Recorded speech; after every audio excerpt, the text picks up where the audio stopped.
Today on Nac Edition, we will explore the transformation of the timeless little girl's play toy, along with what to expect in the latest iPhone updates, and how we will cope with all these changes. We will also visit some of our furry friends down at the animal shelter and find out what opportunities we can take to help them. And with spring almost here, we will see what fun things are in store for the beautiful weather coming our way. Stay tuned for all this and more. Nac Edition starts now.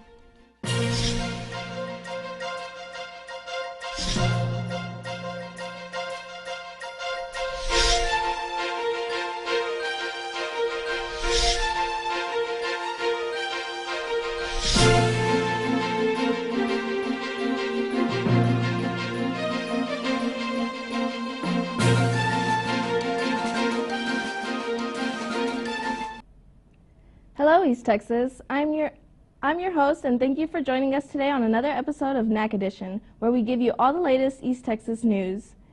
Freedom of speech on public campuses allow anyone to come to speak. Some people have reservations on this federal law. Devin Hogue has more information about this touchy subject.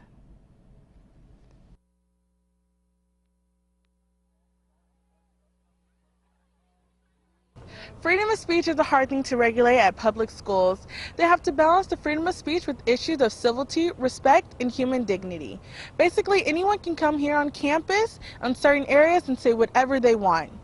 There have been many issues with this topic here at SFA. Since SFA is a public campus, groups like the Campus of Ministry USA are allowed to come on campus and exercise their First Amendment rights, as long as they are in certain areas of campus. I talked to Sergeant Amanda Kennedy for more information about this topic. We can't, control everybody that's coming in and off the campus, but they do, if they are coming on campus for an activity or an event and they plan on being here, then they do have to get a permit through our Student Activities Association. And it is their freedom of speech, for them to be on campus as long as no offenses are committed. This is undoubtedly not a new issue. Dr. Gary Mayer, a professor here at SFA, reflects on his first encounter with an outspoken group who was executing their freedom of speech privileges many years ago. I came here for my interview, about 24 years ago, free speech area. I guess that's still there, I'm not really sure.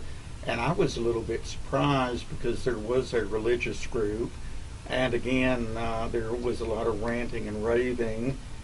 I asked somebody what is going on, and the person said, well, they are allowed to do this because, again, this is an area basically for anybody.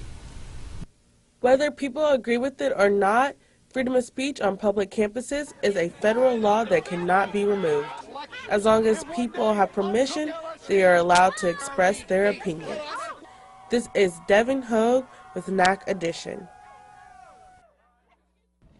There have been many rumors about what is to come in the latest iPhone, like making it waterproof or removing the home button, but that's just rumors. Apple has confirmed that along with making it thinner and having an upgraded processor, it will no longer have the headphone jack. This has caused much confusion for Team iPhone. How will they listen to music now? It is rumored that Apple is making a pair of lightning-equipped earpods that will be sold alongside the phone. There has also been a rumor that Apple will sell an adapter so users can still use their normal headphones, but that hasn't been confirmed yet. Another alternative will be headphones light with a lightning port connector. There's already a handful of manufacturers that have these headphones. The plus side to these headphones is that the sound quality is better and there's no longer hissing noises in the background, and almost any MP3 sounds really nice. Philips, one of the few that have these headphones, are ready for sale. The only problem is that they cost a pretty penny. Even on Amazon, the headphones are a good $300. Good luck finding an affordable pair of lightning port headphones. Another downside to this upgrade is that for some people, you will no longer be able to plug in your aux cord in your car. You either have to have an adapter that lets you connect your iPhone 7 to your car, or it will have to be Bluetooth. Nowadays, it's common for newer models to be Bluetooth, but that's not the case for everyone. The iPhone 7 is set to come out for sometime this year, so keep an eye out, Team iPhone. With spring around the corner, there are many things you can do, like going to the zoo, for example. Not only could it be a good exercise and quality time with your family, it can also be a chance to learn about conservation and the environment. We have Kendra Kalasat with The Scoop.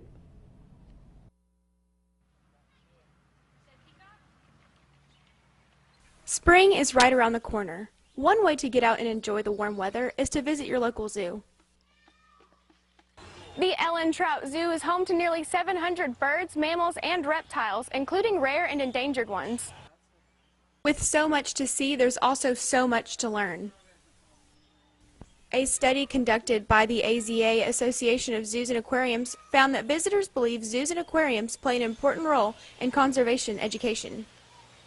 It's true that TV documentaries can be detailed and impressive, but the experience seeing wildlife in person has a greater understanding and perspective for both adults and kids.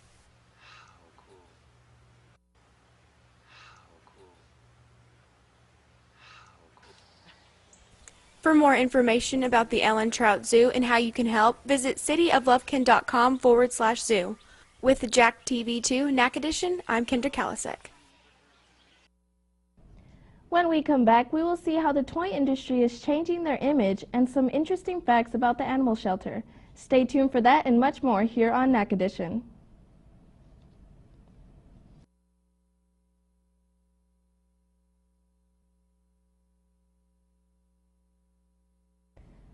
Welcome back, East Texas. Toys come in all shapes and sizes, and there's one toy that is just changing their look completely. Here's Colton Webb with just how they're doing that. To many, the 1950s are known for suburban neighborhoods, rock and roll, and baseball. But in 1959, a toy doll came out that set the stage for all other dolls. The Barbie. Barbie, you're beautiful. You make me feel my Barbie doll is really. Barbie has been around for 57 years and is known for her glowing blonde hair and crystal blue eyes. But over the past few years, Barbie has been going through some drastic changes. The doll that has long been a symbol of femininity and pop culture is now trying to keep up with that culture by introducing Project Dawn, a new line of Barbies of all shapes, color, style, and size. When you look at children, like in their development, the reason why they're given toys is so that they can express themselves. And so little girls, when they're handed a Barbie doll, even I played with Barbie dolls, you're given this image to look up to over years, and the image that it has always been is tall, skinny, with heels, lots of makeup, blonde hair, that type of image, but there has never really been another image. The rebranding comes after Barbie's company Mattel took a 14% sales drop in 2014, leading to the dethronement of Barbie by Frozen's Elsa as most popular girls' doll, and to Lego becoming the largest toy company in the world. The new line of Barbie will feature 3 new body types: curvy, petite, and tall. And some say this new change is for the better.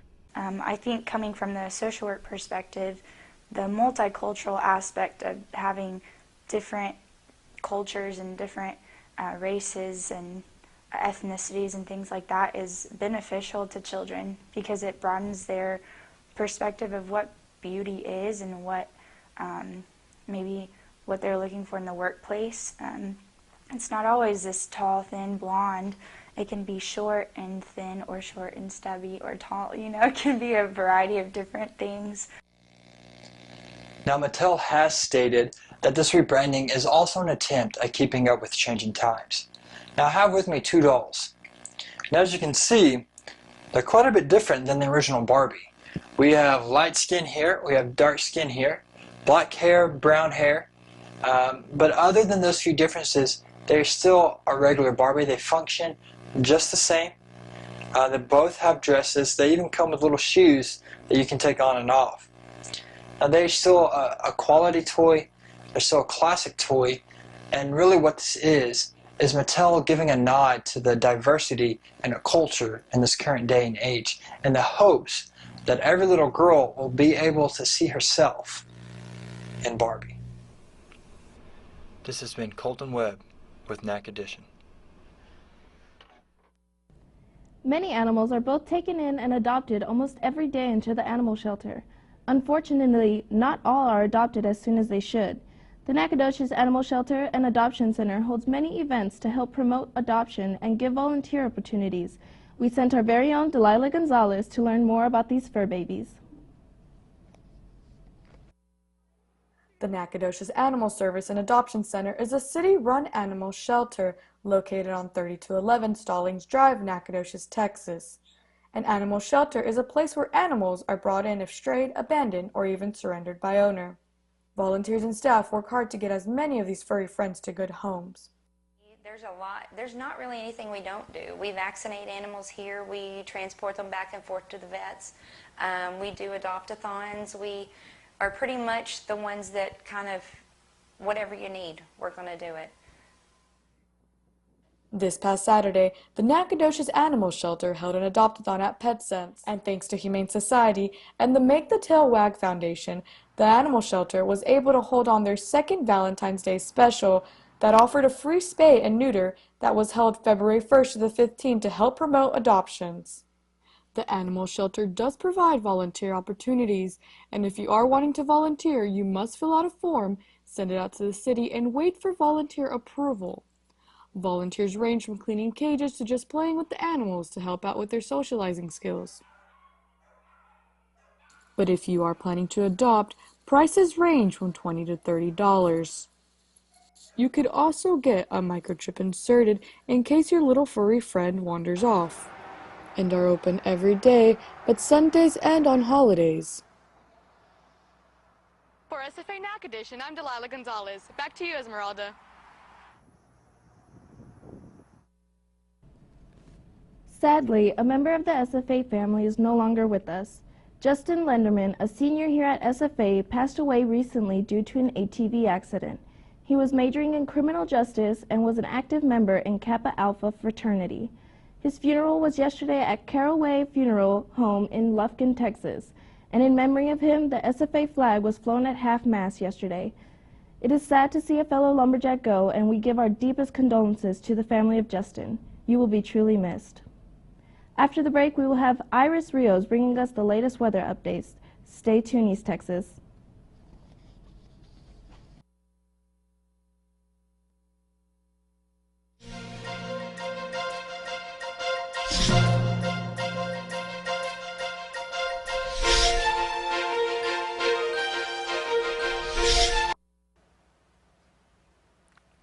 Hello, East Texas. I'm Iris with your weather.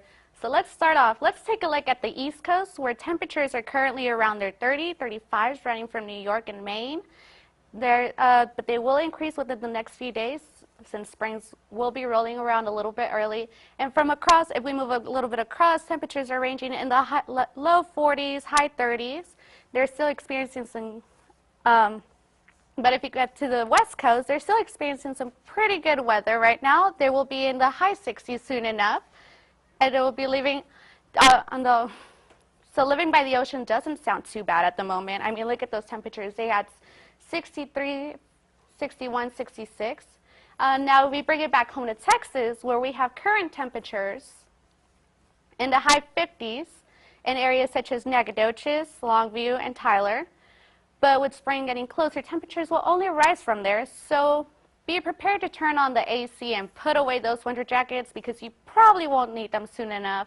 And though it is currently bright and sunny here, there's a possibility of a few showers coming our way in the next couple of days, so have an umbrella at hand. So now let's take a look at our 5-day forecast. High temperatures seem to be in the mid-70s with lows in the 60s. So once again, you won't be needing those scarves and heavy jackets for quite some time. And for your calendar of events, here's what's going on the next few days. There's events on Thursday. As a faculty member, Andrew Parr will perform his piano recital at 7:30 at the Cole Hart, with tickets priced at $8 for adults, $6 for seniors, and $3 for students. Friday, SFA School of Theater will present the student-directed downstage play Torch at 7:30 in the Downstage Theater. You can find those tickets at on their website. Saturday Lego Club at the public library. So parents, if you want to entertain your kids somewhere, take them to the public library. Well, they can build Legos from 2:30 to 4 p.m. Admission is free. And that is all I have for today. When we come back from the break, Cami Hens will bring us the latest sports updates, so stay tuned.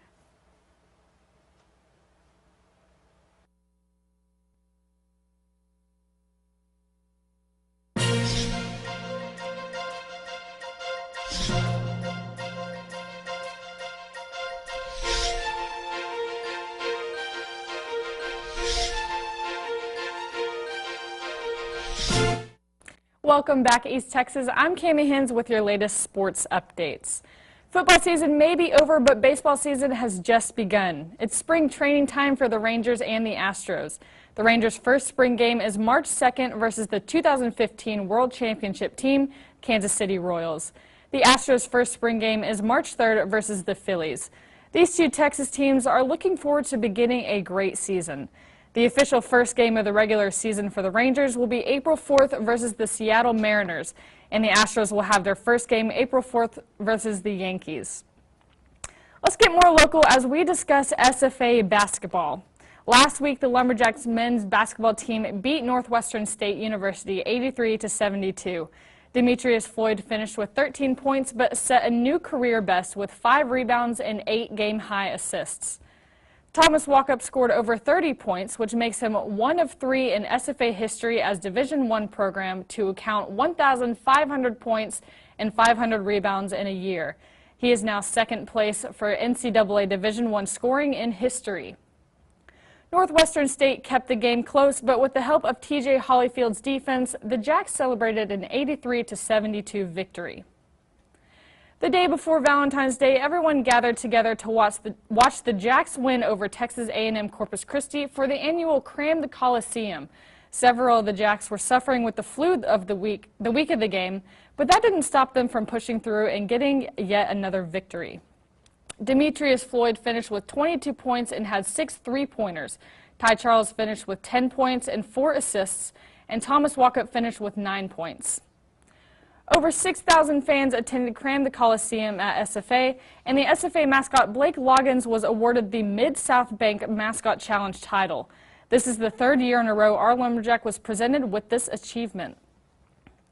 Let's take a look at the Lady Jacks basketball team. Last week, the Lady Jacks took on Incarnate Word and came out on top 74-62. Taylor Ross scored 15 points, which made her only 15 more points away from scoring 1,000 points in her career. Brittany Branch finished with 14 points, Adrian Lewis shot 12 points, and Pauletta Powell scored 11 points. The Lady Jacks had a 57 shooting percentage and had a victory over the Cardinals 74-62. The Lady Jacks also had a game during Cram the Coliseum just before the men's game and dominated against Texas A&M Corpus Christi 72-59. The magic number was 1,000 for the Lady Jacks that night when Taylor Ross scored her 1,000th point career.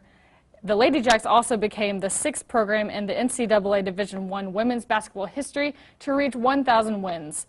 SFA now has 1,433 record.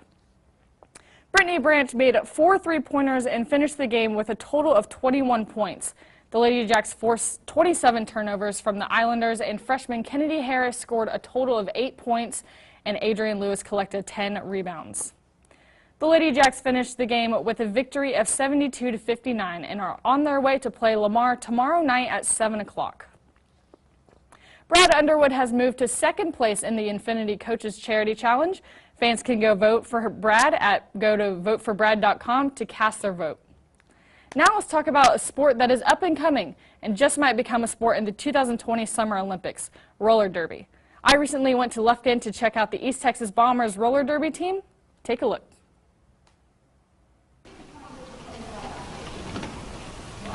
Roller derby is one of the fastest growing sports and is fast-paced, high energy, and made up of females only.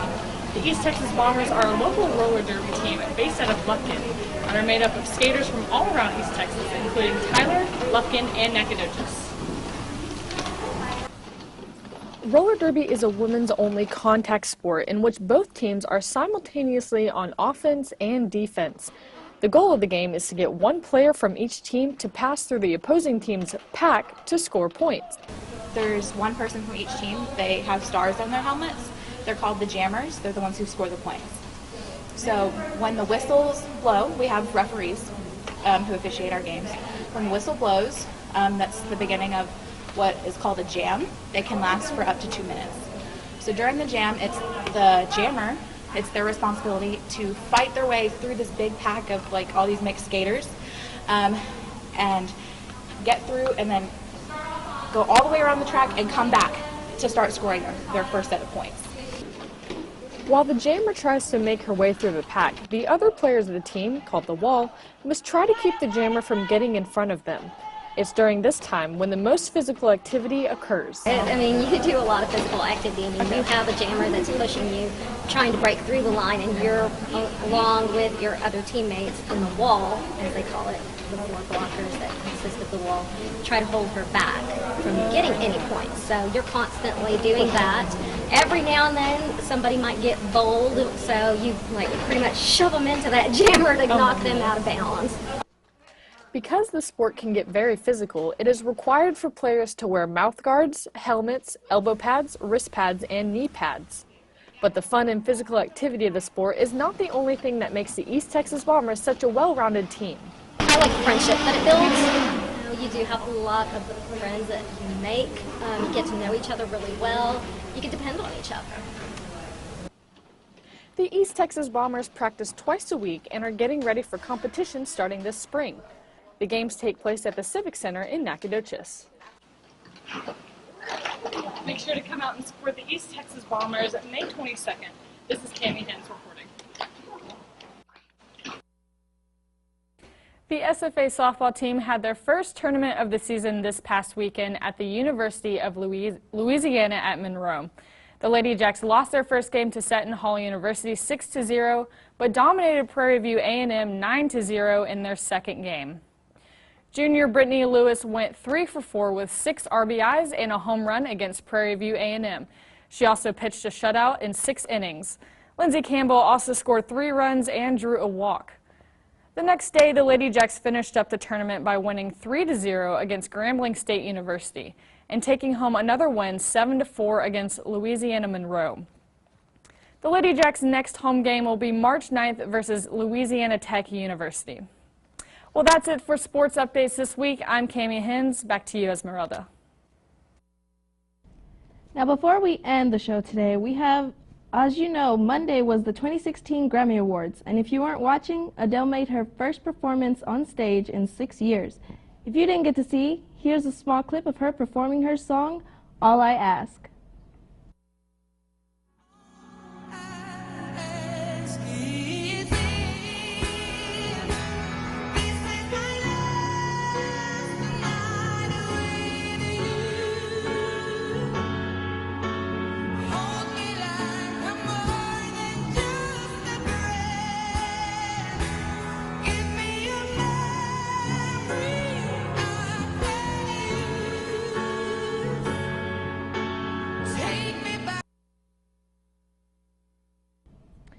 That was great to hear Adele back on stage. Well, that's all at the time we have for today. Thank you for joining us, and make sure to stay tuned for our next episode and more East Texas news. I'm Esmeralda Davila reporting for Nac Edition. Have a wonderful day.